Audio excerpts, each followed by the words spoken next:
মনোজ ভার্মা এবং আমি দুটি বিষয়ে আপনাদের একটু স্পেসিফিক ব্রিফিং করার উদ্দেশ্যে এসেছি। এক, ইদানিং তালতলা ক্লাব, আরিয়াদহ, বেলিয়াঘাটা থানা, সেই বেলঘড়িয়া থানার যে ঘটনাটি নিয়ে চর্চা সংবাদ মাধ্যমে হচ্ছে, সেই ক্ষেত্রে তিনটি কথা বলা প্রয়োজন বলে রাজ্য সরকার মনে করছে।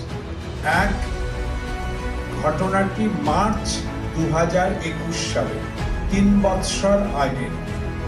দুই, নিগৃহীত ব্যক্তি বলে যার ছবি ইত্যাদি সম্প্রচারিত হচ্ছে, তিনি পুরুষ। তার সম্পর্কে বহু সংবাদ মাধ্যমে বলা হচ্ছে তিনি মহিলা। পুলিশের টেকনিক্যাল অ্যানালিসিসে বেরিয়েছে সকল নিগ্রহই সমানভাবে নির্ধারণ হলেও এক্ষেত্রে নিগৃহীত ব্যক্তি পুরুষ। যা বলা হচ্ছে, মিসইনফরমেশন বলে যাকে রাজ্য সরকার বর্ণনা করবে, তিনি female non.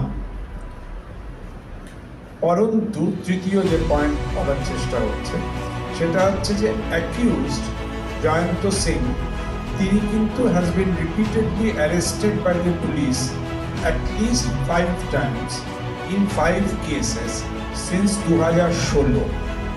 According to police, he is a known rowdy, বারংবার গ্রেফতার হয়েছেন পুনঃ বিভিন্ন কেসে। সাম্প্রতিক উপনির্বাচনের সময় দেশের নির্বাচন কমিশন যখন শান্তি শৃঙ্খলা রক্ষার জন্য রাজ্য সরকার ও প্রশাসনকে বারবার বলছিলেন, সেই সময় 3 বছরের পুরাতন একটি ঘটনার লিঙ্গ পরিচয় বিকৃত করে যেভাবে অপপ্রচার করা হয়েছে, তাতে রাজ্য সরকার উদ্বিগ্ন।